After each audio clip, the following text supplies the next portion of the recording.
the starting of the episode, he tries to see his character profile, and a status window appears there, saying there is too much information about this character, and it converts the character profile to a character summary. He then tries to read his character summary, but Jung-hyuk grabs him by his neck. His name is Jung-hyuk, and he tightly grabs him by his neck and lifts him up in the air. He asks Dokja how he is still alive, and he thinks, the first way of surviving the apocalypse. And this man who is strangling him is living proof of the first method. He is Jung-hyuk, the regressor, and this is the man who will kickstart the tragedy that will turn this world upside down. A barrier has been created, like there was in the subway, and they wonder what is happening on the other side. Jung-hyuk asks his name, and he thinks he's so full of himself and acting like a protagonist. When he tells his name, he calls him a strange man. Young-hak punches him, says he has a strong body, and says he has already figured out how to use the coins. He punches him, and Dokja thinks about how strong he is when they have only cleared one main mission and are just now clearing a submission. He thinks this is the worst. He was hoping this wouldn't happen in the early chapters. Jung-hyuk is the most dangerous character in the world of TWSA, and he's lost his humanity after having regressed 3 times already. The Jung-hyuk now doesn't hesitate to do whatever it takes to get what he wants. He then asks Dokja to show him some respect, but he punches him again before he can say something. Dokja says he is younger than him, so he should be the one who should show him some respect. Jung-hyuk has become cautious of him, and he is surprised that Dokja knows about him, that he is a gamer. He thinks Jung-hyuk was but a fictional character to him, existing in TWSA, that is, until now. Dokja says he is pretty famous and used to be a fan of his, and thinks his fame was just a setting in the novel, but he is not lying when he says that he used to be a fan of his. He liked him, hated him, resented him, and cheered for him, and he was with him throughout his 3,000-episode journey. Jung-hyuk is surprised that he is his fan and says he hasn't heard that in a while and he will forgive him for his impudence, but that won't change anything. He only had one question for him and asked how he survived the subway. Dokja knew he would ask him this. He asks him if he will let him live if he tells him that answer, and Dokja wonders what he should say to make this regressor let him live. His understanding of Jung-hyuk has been increased, and there is also a window that he has unlocked level 2 of his personal skill, the Omniscient Reader viewpoint. He reads his mind, in which he thinks only Hang Lee and Noon Kim were supposed to survive, but Noon Kim is dead, and other people survived instead. Dokja wonders if he can read his mind and smirks, thinking that he wants to know how he managed to survive. There are only 5 minutes left, and Dokja tells him that he cleared the scenario by killing insects, and he was able to spot the kid with insects because he fell due to an explosion in the car in front of them. Jung-hyuk thinks the future has changed, and Dokja thinks it will shock him because there was supposed to be a battle to the death in subway car 38007, and only Noon Kim and Hoonan Lee should have survived. He wonders if this happened because of him, and if it was because he started out by killing them with an explosion, unlike in his previous runs. However, he wonders if Dokja is still too calm for a newbie, and the world has turned upside down, and he's taking it in stride. He thinks Dokja must have killed Noon Kim, and he's more than just helpful, but dangerous. Dokja asks him if he can let him go if he is done with his questions, and asks him to move on to Oksu Station together because they are running out of time. Jung-hyuk uses his SS grade skill, the Eye of the Sage, and grabs his neck more tightly. It's the highest grade detection skill, the Eye of the Sage, and it allows him to see not only someone's attribute window, but also someone's hidden information. He doesn't know his attributes or skills, even if Jung-hyuk discovers what they are. He may also know he activates his personal skill, the fourth wall, and it detects the detection of the Eye of the Sage, and his skill enables him to block the Eye of the Sage. Jung-hyuk is shocked at how he has deactivated his skill and asks him how he managed to do this. The sub-scenario appears again, and the remaining time is 2 minutes and 14 seconds. He is also shocked at himself that he has a skill that can block the Eye of the Sage while Jung-hyuk thinks he has to kill him there and now. Dokja thinks he has complicated things, and there's no way he would believe him now, and he has to change his game plan. Dokja says he needs a trustworthy ally and can't clear Scenario 46 on his own. Jung-hyuk asks him how he knew that, or if he is also a regressor, but he replies he can be of use to him. He thinks Dokja is not a regressor because if he were, then he would know him. Dokja tells him that he knows the future that he doesn't know, and Jung-hyuk activates his lie detection skill, and it verifies that he is telling the truth. He has been shocked and wonders if another prophet exists other than Anna Croft in Korea. It is revealed that the prophet is the only attribute in TWSA that allows a character to see the future, and the only attribute to neutralize detection skills passively. To his knowledge, one character had the prophet attribute in the world of TWSA, and he asked Dokja if he could use his future sight. He tries to persuade him, saying he knows that he has a special power and knows what will happen in the future, but he also knows that the knowledge he has of the future is incomplete. It is revealed that the regressors know the future because they have repeated their lives several times over, but their futures will change if they change the present with that information.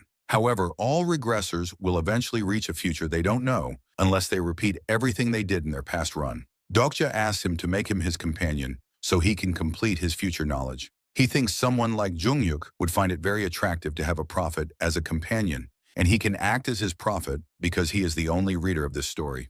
Junghyuk smiles and thinks if he is indeed a prophet, it would be helpful to bring him along not just for Scenario 46, but also for fighting the Zarathustra. He is still thinking whether he should take him or not, with only 50 seconds remaining until the end of this scenario.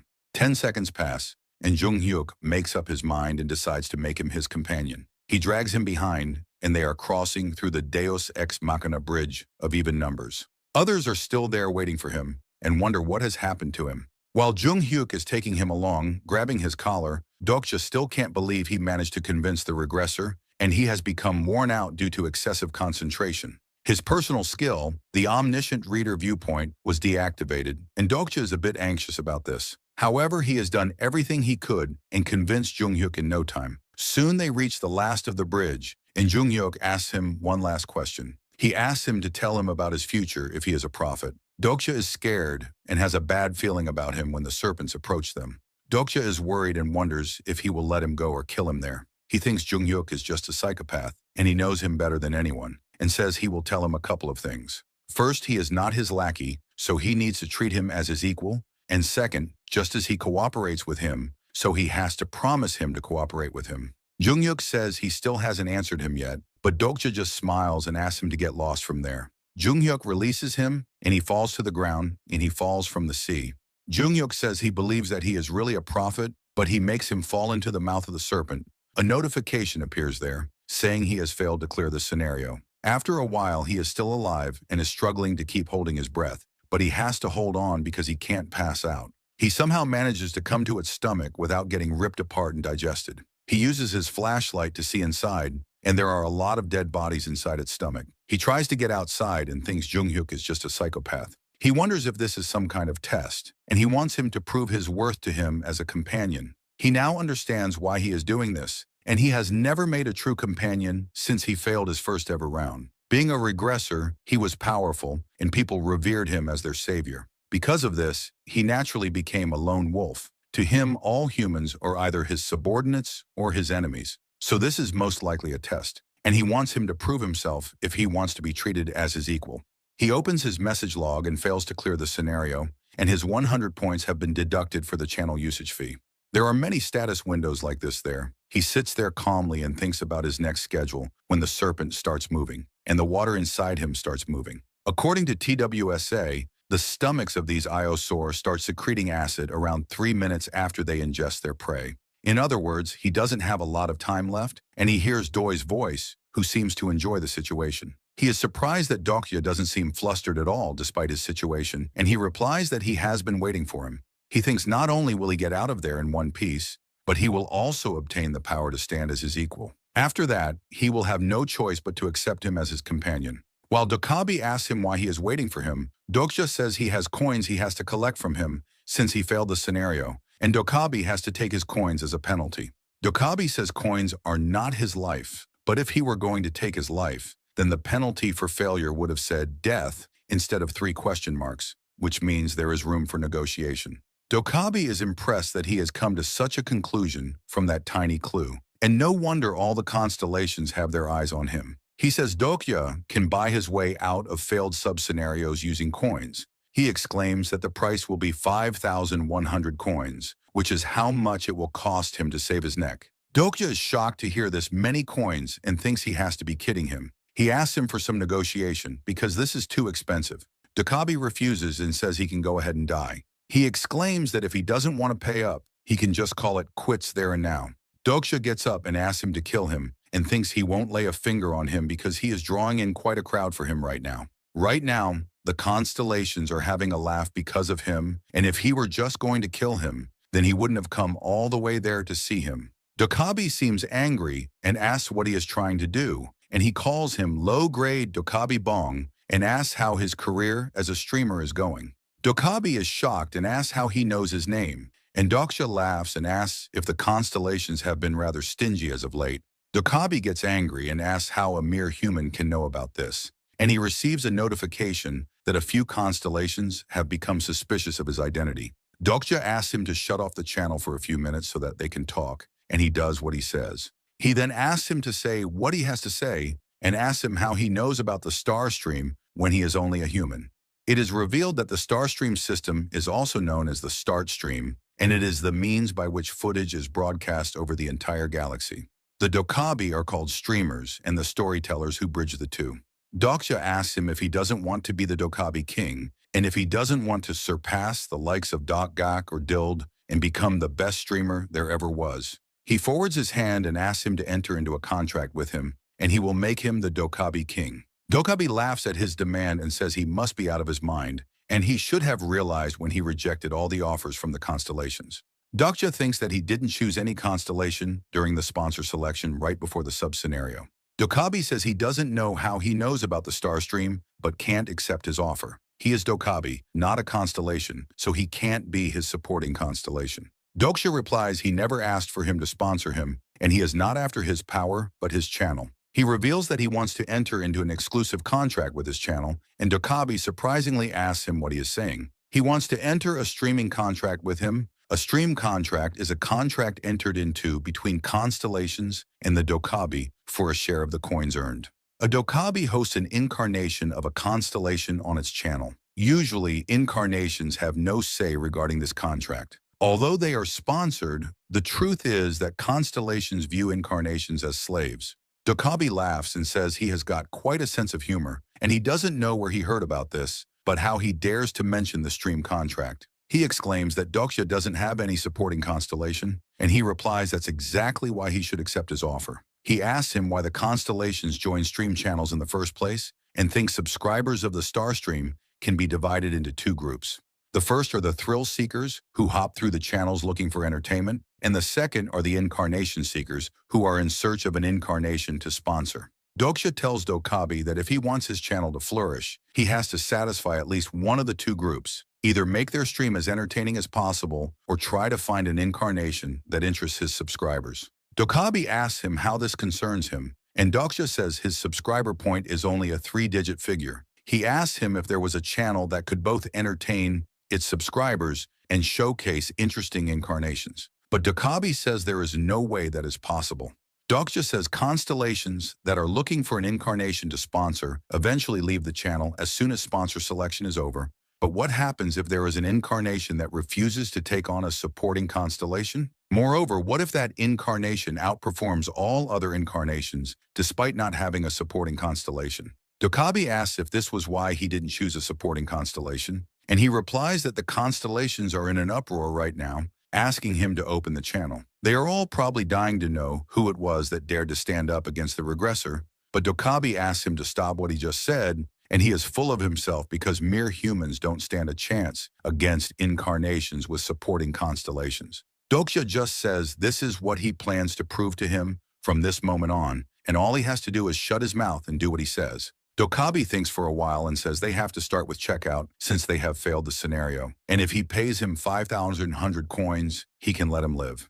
Dokja gets up and asks him to open the channel at that moment, saying it's going to start soon. Suddenly, he is shocked to see that a hidden scenario has arrived at the moment, and its clear condition is that he has to slay the Sea Commander. Their time limit is 10 days, and the penalty for failure is death. Dokja opens the channel and asks the constellations to calm themselves. The stream was shut down because of an error in the server, and he didn't turn it off on purpose. He exclaims that he is only a Dokja and would be exterminated if he did something like that. Dokja checks the attribute window, looks for the things he can only buy right now, and says there should be a search function. He thinks he threatened Dokja to make him open the Starstream Cash shop, and he opens up the Dokja shop and checks out the things he can buy at the moment. The shop can only be opened while the channel is open, and this is why he has his hands full explaining what happened. Dokja tries to convince his constellation, and Dokja asks him for help. He thinks Dokkaebi are just greedy and no different from humans. He just needs to search for 2 items. He searches for the ancient dragon heart, and Dokkaebi is shocked at his demand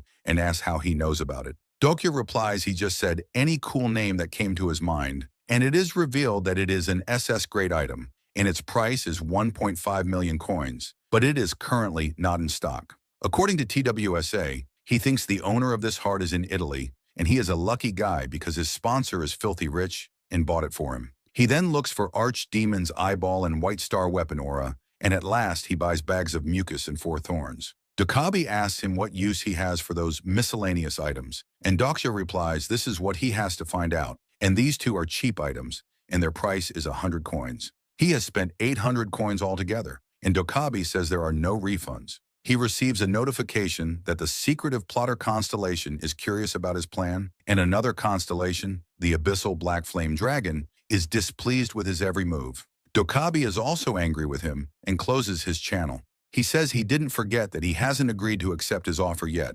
Dokja says they agreed to negotiate the terms of the contract only after he had successfully cleared this scenario.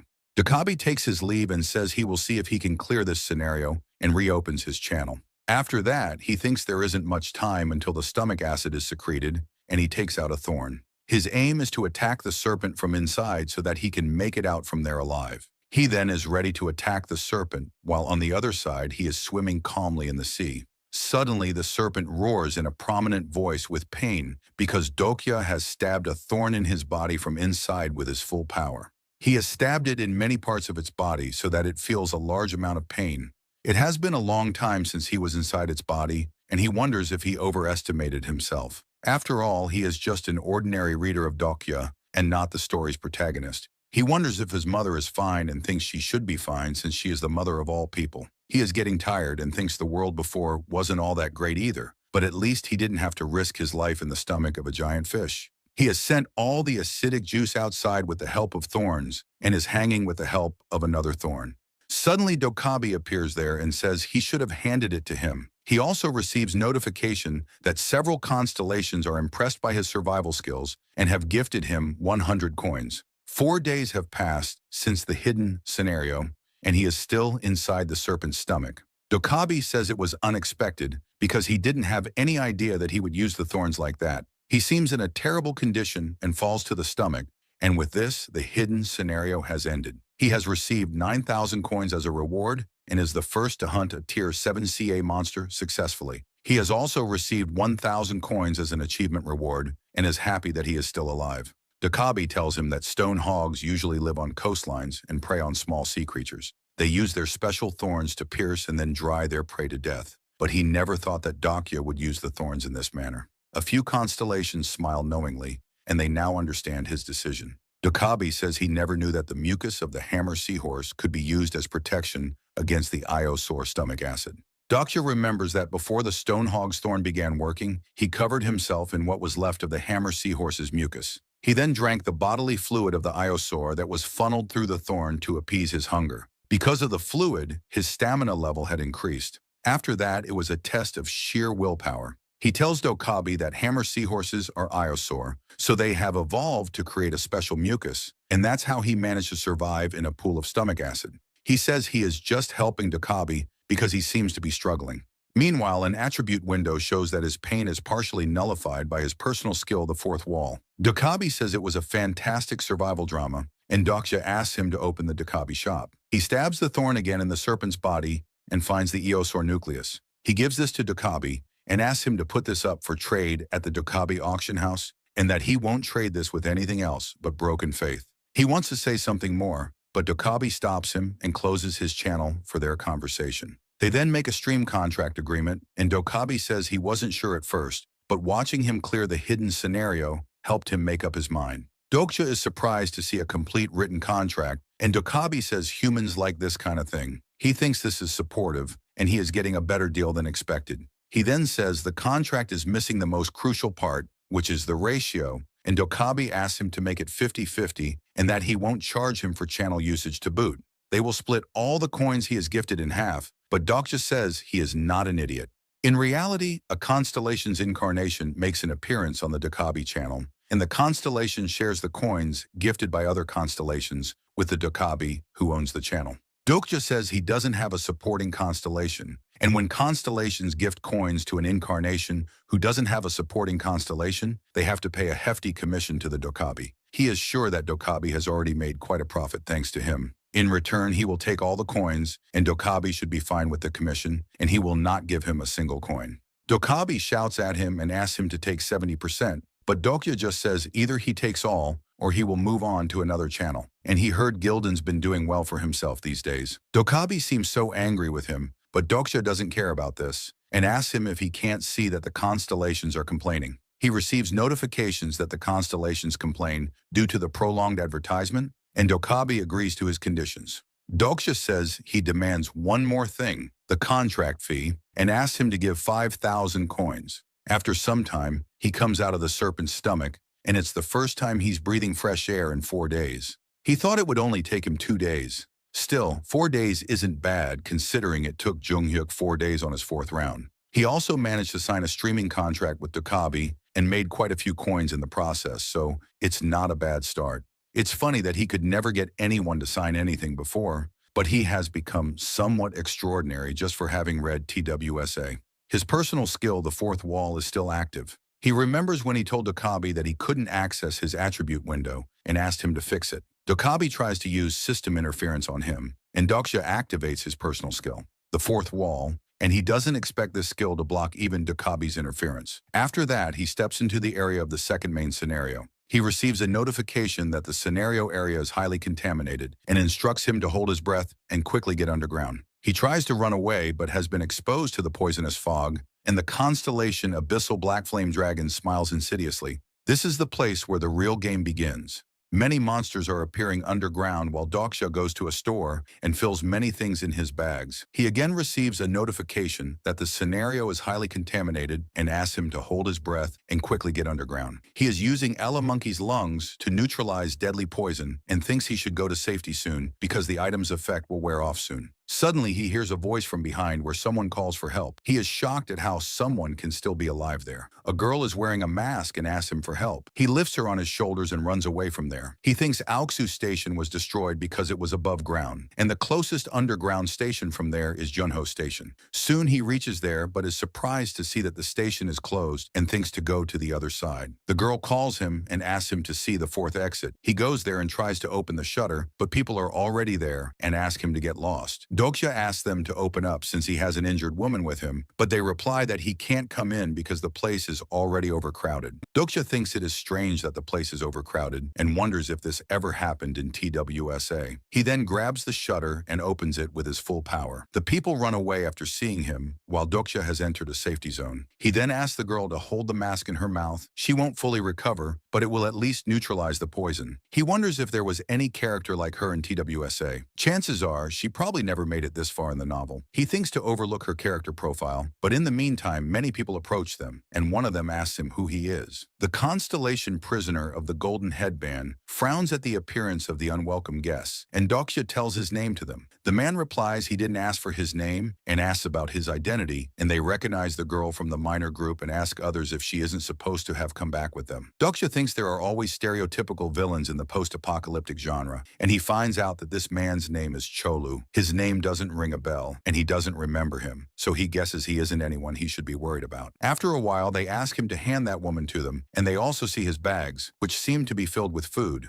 Cholu says if he leaves the woman and food there, then he will let him live there. Dokja thinks real humans are even more evil than the cliches in stories, and it looks like something bad is about to happen. There is also a notification that the prisoner of the golden headband is angered by the appearance of grunts. There is also a bounty hunter scenario that has been generated at the request of the constellations. He gets up, and Cholu also asks him if he decided to ignore his advice. He shows his equipment to him, saying he will teach him not to mess with them. Cholu also says he will give him a count of 3 and asks him to leave now or he is dead meat. In the meantime, the attribute window opens, and a bounty hunt scenario appears there, giving him a task to eliminate the grunts within the given time limit of 5 minutes, while the reward and penalty of failure are still unknown. He punches one of them and makes him fall at a distance, and they wonder who this guy is, is and how he is still standing after taking all those blows. Dokja thinks the sum of one's total stats like stamina, strength, and agility greatly affects the outcome of a battle. The sum of these stats for him is 33, but they are mostly in the single digits, which means that even if they have a supporting constellation, the difference in stats will determine who emerges the victor. He checks Cholu's character profile and his supporting constellations, and he is one lucky guy who overestimates his supporting constellation. After that, Cholu Bang of the Chasu gang is the bird brain from the Junho Station group in TWSA. According to the novel, he should have been killed by Junghyuk, but now he wonders why he is still alive. Cholu also asks him if he has killed quite a few people to reach this place, and he can tell that he and Dokja are not all that different. Dokja remembers what he has done to reach all this and thinks he could have saved them. He remembers when Noon said he just wanted to watch them fight for their lives, and he received a notification that the fourth wall had blocked the bluff of Cholu Subang. He uses his thorn to hit his arm, puts him against the wall, and says he shouldn't be running his mouth off like that. The constellation monarch of the small fries is amused by him and has gifted him 100 coins. Dokja thinks unfortunately for him, his supporting constellation, monarch of the small fries, was infamous for not valuing its incarnations. He was going to finish him off quickly, but this changes everything. And a notification appears saying there are 2 minutes remaining until the scenario ends. He's the masochist who supports only the biggest idiots and enjoys watching them suffer at the hands of other incarnations. The constellation monarch of the small fries is amused. Cholu also begs him to leave him, and he wonders how humans can be so weak but, at the same time, cold-blooded and cruel. He grabs him by his collar and asks why he did this, but he asks him to kill him. Dokja thinks this is not because of his instinct or nature, but because there is despair in his eyes that was there even before the world had ended. He thinks the despair in his eyes is just like him, and probably they aren't all that different. 10 seconds remain until the sub-scenario ends, and Dokja thinks the world has come to an end in any case. After that, the condition of the sub-scenario has been fulfilled, and he has received 300 coins and also 100 as a reward from the constellation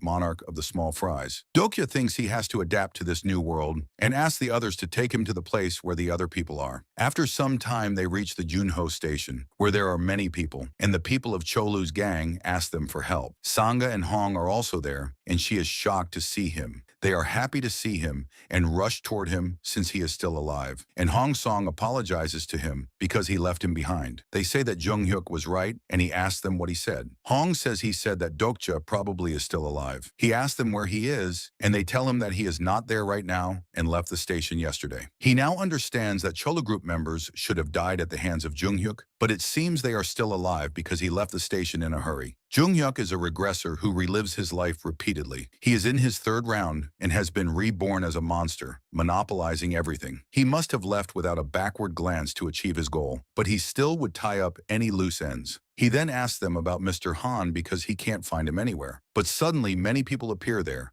and surround them from all sides. Mr. Han is with them and asks others to take him out of there because he is the worst and shouldn't be there. But a man puts his hand on his shoulder and asks him to calm down. He says that they should play nice because they are all survivors. He asks Dokja about his name and tells him his name is In Hoin, and Dokja thinks he has heard that name somewhere before. He has a supporting constellation and is probably the leader of this group. It seems that Cholu group works under him as well, and he is probably going to make him pay for beating them half to death. But In Hoin says the others who came with him told him that he fought the monsters and saved his men. He asks everyone to gather around and says this brave new member there has gathered food for them. In Hoin laughs and welcomes him to Junho Station, and Dokja just smiles because he seems to be the attention of everyone for food. After some time, they discuss that 87 people are in Junho Station, which is fewer than he thought. Hong says only the ones who were in the cabin and who were near the station survived. Nobody talks about it, but since everyone cleared the first scenario, everyone there survived by killing others, and everyone there is a murderer. Hong reveals that the Junho Station is divided into the major and minor groups. Mr. Han is among the major group and asks the people to trust him because they will be rescued soon, while the people in the minor group are just hungry and waiting for the government to do something for them. Dokja thinks even when 100 murderers gather, they divide themselves into the strong and the weak. In Hoin comes forward and asks everyone not to lose hope and that they will leave this place soon. The distribution of food is decided by the primary group, but since they are running low, they have been assigning people to go scavenge for food. In Hoin says Huyan is also a part of their group, and she was given too. Sangha asks who she is, and he tells him that the woman he saved, her name is Huyan. To be exact, a few others went too, but only those from the minor group never returned.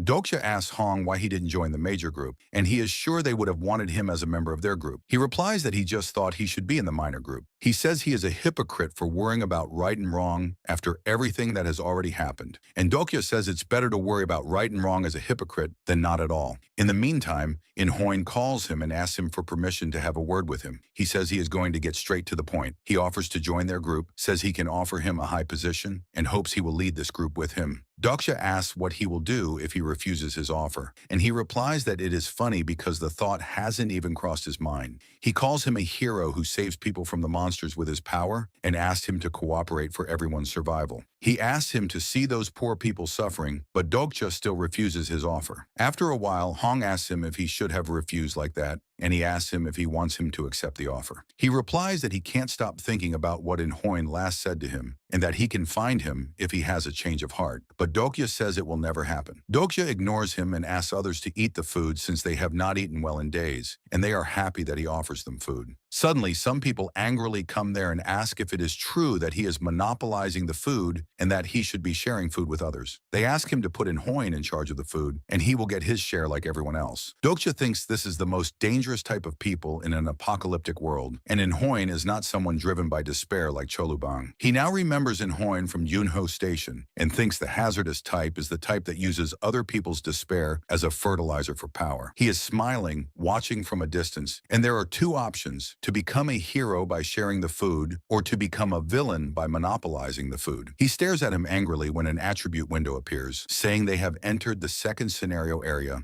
and must find and move to the location where the scenario will be activated. Everyone protests before him, asking him to let In-hoin redistribute the food and get his share just like everyone else. Jin thinks now he has to choose to influence these people, which is a breeze for him. He thinks Dokja has to do what he says to survive there. He comes forward and says there must have been a misunderstanding because Dokja has already agreed to join their group. They will collect and redistribute the food as they always have and have a long promise to work alongside. Dokja asks him to stop and says he will share the food, but not for free. Everyone is shocked at what he just said and asks him what he means by this. The eyes of a few constellations sparkle with excitement, and Dokja says he is not a charity worker, and he doesn't trust those people. The people ask him if he wants money, but he replies that he will only accept coins and charges 50 coins per food item. Moreover, he says he will be charging 10 coins per food item from his friends, and a few constellations are relieved that he is not an idiot, and they gift him 100 coins as a reward. The girl from earlier says she will start paying immediately and doesn't need food for free. She introduces herself as Huyan and thanks him for helping her earlier. She then calls Sangha and Hong and asks them to get a hold of themselves because this is no time to sulk since Dokja risked his own life to retrieve these foods. She asks them if they are planning just to leech off him like the rest of them, and Sangha says she also doesn't want any freebies. Dokja then teaches them the way to trade coins. One has to touch their index finger to the other and think of how many coins they want to exchange, and that's it. Gilong Li has paid him 20 coins, and when he asks him, he replies that it's 10 for the chocolate from this morning. Huyan says Gilong is better than those shameless adults, and with this, a few constellations have shown an interest in the incarnation of Gilong Li. She exclaims that it's actually the primary group that is monopolizing all the food there. She says everyone else is being fed, bred, and then dragged off to scavenge for food like cattle to the slaughter, just like she was this morning. Everyone does seem to have no problems with what the primary group is doing. Hong asks him to sell the food for 10 coins to everyone, just as he did to them, but Dokja says they will wait and see. At night, many people have slept, and Hong asks him to get some rest, saying he will keep watch, but Dokja refuses, saying he has some stuff to take care of. Meanwhile, someone calls them from behind, and the following day, Huyan is shocked to find he has sold everything. Dokja thinks she's not as frail as he thought, and says it wasn't just the minor group who bought the food overnight, but the major group as well. Meanwhile, In-hoin calls everyone and says they will limit food distribution from today to 3 biscuits per person. He says the search party gets more food than that, and they are welcome to join the search party if they want more food. However, hardly anyone makes it back when they join the search party, and only the Cholu gang members make it back alive. He asks the people to go and scavenge for food themselves. He exclaims there is still a way for them to get food, even if they don't join the search party, and says says Dokja taught him a valuable lesson yesterday. Dokja remembers it was the major group who bought over half of the food he scavenged, and they did pay for it in full. Inhoin says Dokja was right, that nothing can be free in this world. They have to prove their worth if they want to eat, and they will exchange their food for anything that seems proper. He thanks Dokja for teaching him a valuable lesson, and everyone stares at him angrily, saying this all happened because of him. Dokja thinks he was wondering why these people were acting like such idiots, and now he gets it, that Inhoin has the insight skill. Huyen calls him and says the major group is monopolizing the food again. He just tried to promote transactions between people to weaken the power of the major group. Dokja thinks he just wanted them to stand up for themselves, but he shouldn't have sold the food to the major group. However, he did this and now has more coins, around 450. Huyen asks him what he plans to do now, and she asks Sangha if they should trust him. Sangha replies that she totally depends on him, and they ask him if he left some food for himself. But Dokja reacts that he has sold all of it. They are shocked at his action, and Huyan again asks Sangha if they should trust him. Meanwhile, Galong comes to him and offers him a chocolate, but he refuses and asks him to have it. He then asks others to eat the food they bought yesterday and strongly recommends that they finish it by the end of today. At the same time, Inhoin sells the food for 200 coins each, while the people haven't that many coins left. After some time, Dokja looks toward a railway track, and Huyen tells him everyone who went that way died. She asks him if he's thinking of going there, and if she thanked him for saving her life yesterday. She thanks him again and shows him a man who walks with a limp over there and says he is the one who tried to assault her. She asks him not to lay a finger on him because he is her prey. Dokja thinks she would have ended up dead if it wasn't for him, and she is the type of constellation she would be interested in. He wonders if she has a character profile and finds out that 3 constellations are interested in her, but she hasn't accepted any of them. Suddenly, she shouts and asks him if he saw they had taken the woman and the old lady. He follows her and asks what she will do if she stops them, because if they join the search party, there's no way they will make it back alive. Dokja asks her to stop and says they will starve to death if they stay there. She thinks her personal attribute is a crouching figure, which may not sound special, but it is a rare, super evolutionary attribute in TWSA. She asks him if she is supposed to watch, and Dokja thinks the crouching figure is a common attribute, but has the potential to evolve into a rare or even legendary attribute based on the incarnation experience. Dokja says stopping them won't change a thing, and even if they stop them now, the same thing will happen repeatedly because of the food shortage. Dokja thinks about having her as a companion, and one thing that bothers him is that she has the demon-slaying skill along with the crouching figure attribute. He thinks she could end up becoming an indiscriminate murderer, and he tells her the root of the problem is food. He says they should get rid of the root of the problem and thinks he should be there any minute now. In the meantime, Dokja appears and asks everyone about how they are. He asks them to see that Dokja, who was in charge of this channel, is currently being disciplined, so another Dokja will be in charge of the current scenario. He smirks and asks why everyone there looks so peaceful. He adds an additional penalty to the scenario. All food items will be removed. The food flies in the air, and Dokja laughs, saying they should have worked harder to complete the scenario. He destroys all the food items and asks everyone to start the party. The attribute windows appear, and Dokja smiles, thinking, this is more like TWSA. An additional penalty and category survival fee have been added to the scenario. 100 coins will be withdrawn daily at midnight as a survival fee,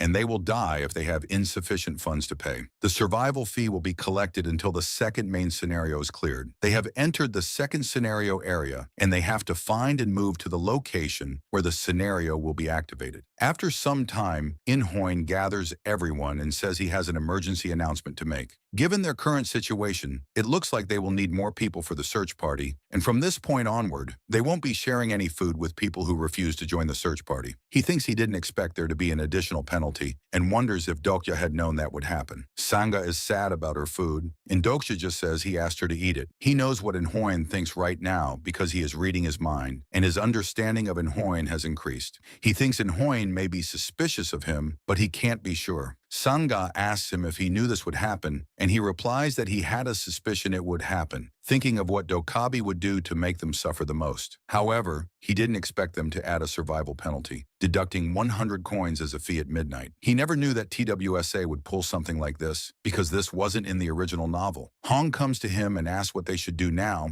and if they should join the search party too, but he replies they won't go above ground because that place is a death trap. He says they need to find a new food source since the world around them has changed, but Dokja points toward a direction. They seem to understand what he's trying to say, and Dokja reveals they're going monster hunting. They're going to follow the rails and need a team who will work on completing the scenario. Dokja thought Inhoin would lash out at them for not joining the search party, but he guesses he feels reassured that he is staying away from his group. His understanding of Inhoin has increased now, and he thinks that every time he makes a favorable comment on a character, earns their trust, or guesses what they are thinking, the level of understanding increases. He has probably done the latter, and thanks to that, he can read his mind and know his feelings with this increased level of understanding. Inhoin asks him if he will let a group member join their party, and Dokja thinks there's no way he would have let them off that easily. They also want to know how the scenario can be cleared. They are about to go when Mr. Han stops Sangha and says it's quite dangerous, so she shouldn't go. Hong asks him if he is sure about this, and he replies that he is no threat to them, so it should be fine. He then asks about Huyan because she hasn't fully recovered yet, but she says he should be worried about Gilong, not her. She says the road ahead is dangerous, and they will not just charge ahead. Gilong says it might be a good idea to send Gilong and Huyan back, but Huyan calls him and says she may not be as good as he is, but she still knows how to fight and used to practice kendo.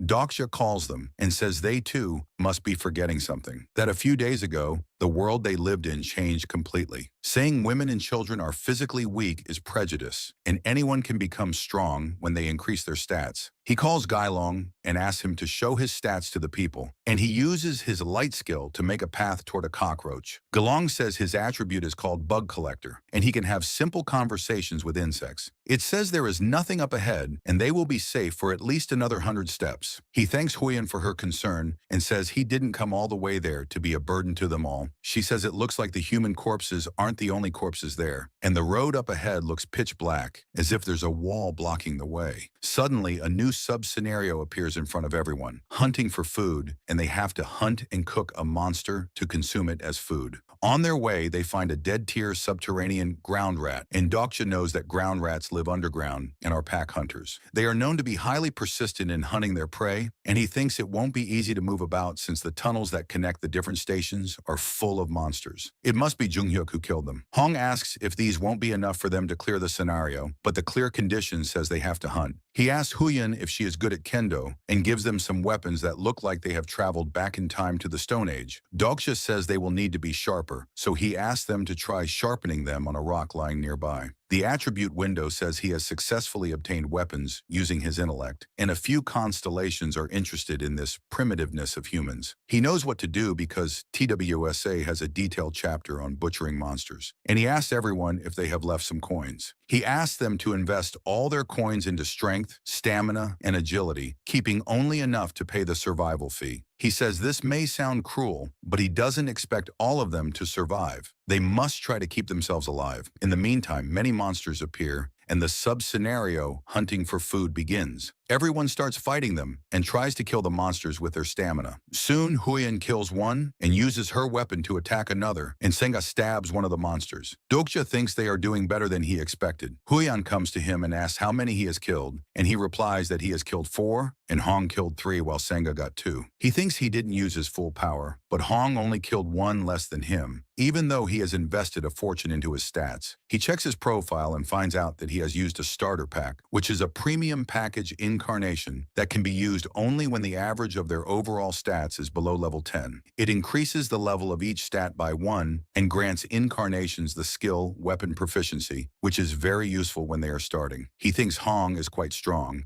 and it looks like the Master of Steel has taken quite a liking to him. Sangha calls them and asks how they are supposed to cook them, and she doesn't think they can eat them raw. Dokja says they can't eat them now, but he is sure they will find a way, and everyone starts staring at him. Hong says he always wanted to ask if he knew something about their situation, and Dokja thinks this is how the regressors must have felt in the novel. Some of them claim they just had a hunch or lied like he lied to Junghyuk. He is notified that the constellation's secretive plotter looks forward to his decision. Suddenly, a monster attacks Mr. Han from behind and drags him away while he shouts for help. Senga grabs his hand and drags away with him too, while the constellation prisoner of the golden headband is upset by the near-certain cliffhanger. The monster takes them them underground and they can't do anything to help him. Heewon says she knew he would get them into trouble. After some time, Dokja goes on his own and only takes Gi-kyung with him. While they ask him if it is okay, he replies that Gi-kyung's ability will help him track the monsters down and asks Hyun-sung to look after Heewon because she is not doing so well. Hyun-sung glances at her, feels something weird about her, and says Dokja will signal them when something happens, so they should wait and see. Dokja is going to the place where the ground rats reside, and it is called the Dark Fold because all light is absorbed and it is difficult to tell which way is up or down. Gi-kyung has grabbed his hand and is showing him the path, and he thinks if it weren't for his interspecies skill, then he may have needed to use coins. Gi-kyung calls him and asks if he let it go on purpose. Surprisingly, he asks him what he meant by this. Gi-kyung said when the monster took away Mr. Han, he intentionally let it go. He was watching him at that moment and asked him why he did that. The constellations of the absolute good align with his evil deed, and Dokja wonders why he was watching him while that was happening. He doesn't think hiding things from Gi-kyung would do him any good because he is a sharp-witted kid. He replies that he did this because of the ground rat's habit. They have a habit of storing anything they hunt in their lair. They sometimes store rare or precious items, but getting to the lair is difficult, so the only way to get there is to follow the tunnels they dig.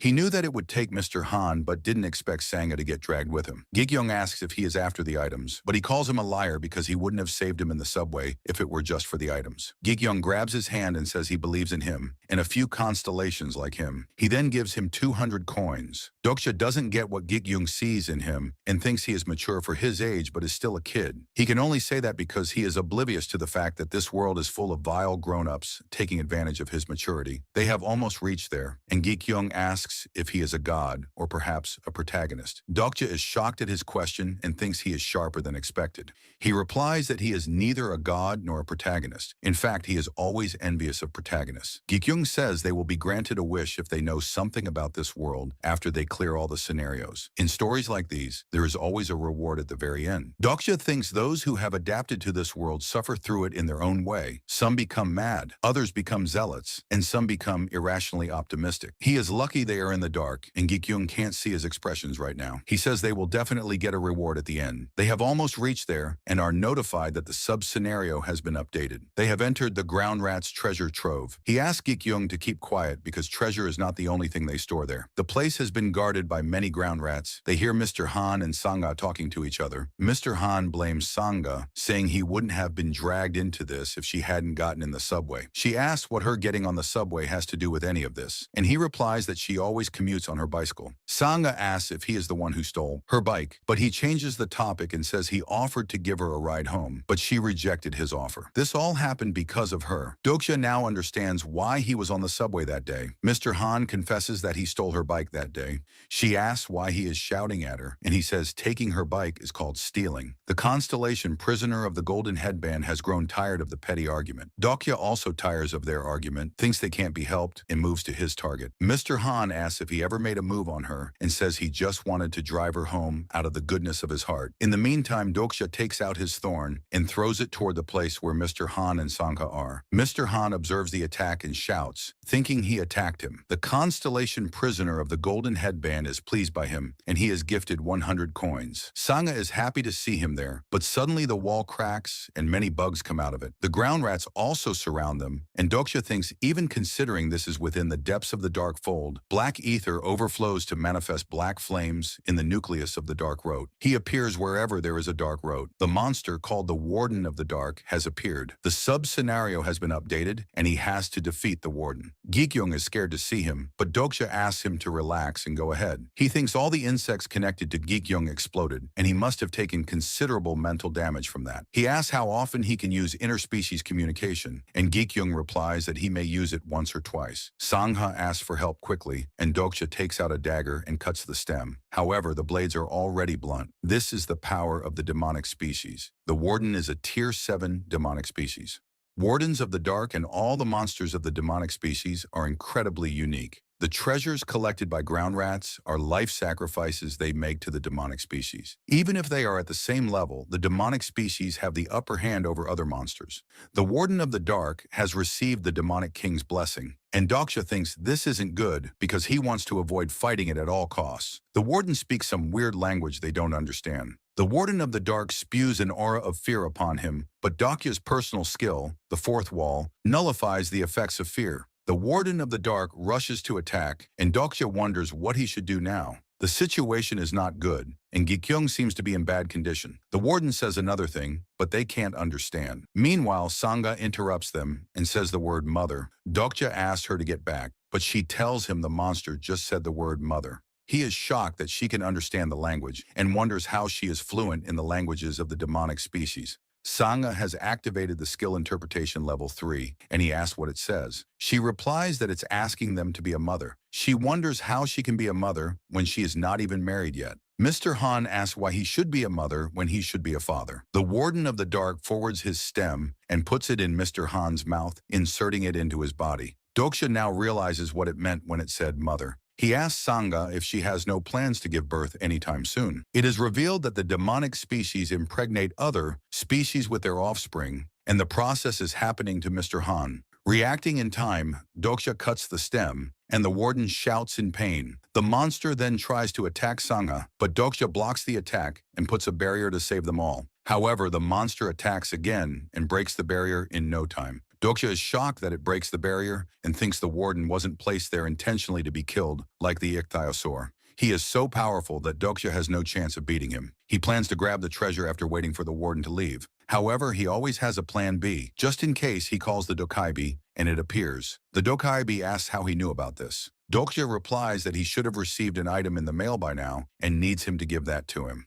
Dokkaebi replied, this is none of his business because Bihyung Dokkaebi is in charge of that. Dokja replies that he is there to do Bihyung's job and asks him to see that the constellations are on edge because of what's happening. The constellation prisoner of the golden headband keeps browbeating Dokkaebi Buryu, and the constellation demonic judge of fire threatens Dokkaebi Buryu. Dokkaebi agrees and says he is doing this just once and only because it might make things interesting. He is notified that an item has arrived from the auction house and it replaces the thing he gave to Dokkaebi earlier in the serpent's body. He demanded broken faith, and now he has obtained it. He is exempt from paying commission due to his contract. He grabs the item and is now ready to attack the Warden of Dark. Dokkaebi Buryu asks him if he can even fight with something like that and tells him that the thing is broken and he won't be able to use it unless he has a specific skill. This item is called Broken Faith and is a grade D item. He thinks he already knows that much and wouldn't have bought this in the first place if he didn't. He is notified that the equipped item is too worn out to use and its durability is too low to be effective. Dokkaebi Buryu is also scared of the Warden of the Dark, while Dokja releases much energy from Broken Faith. He thinks he purchased a skill from Bihyung after he hunted the serpent and activated his skill White Star Weapon Aura, and Broken Faith reacts to his magic power. The Blade of Faith has been activated, and when the monster tries to attack him again, he dodges its attack and swings the sword with his full might. He cuts one of its stems and thinks he has at least a chance, because the Blade of Faith is the most effective weapon against demonic species. He doesn't have skills like combat sense or blade proficiency, and this skill uses up a lot of mana power. Having a mighty sword doesn't make him an excellent swordsman, but he is not a swordsman. He is a reader. He is notified that the effect of his attribute is improving his memory of pages he has already read. He then activates his skill bookmark and rushes toward the warden to attack. He thinks a reader should fight like a reader. The activation time has been shortened due to the low level of the bookmark skill, and his activation time is 1 minute. His understanding of the character is common, so his skills were only partially activated. He then activates weapons proficiency level 1, reaches the Warden of the Dark, and starts cutting its stem.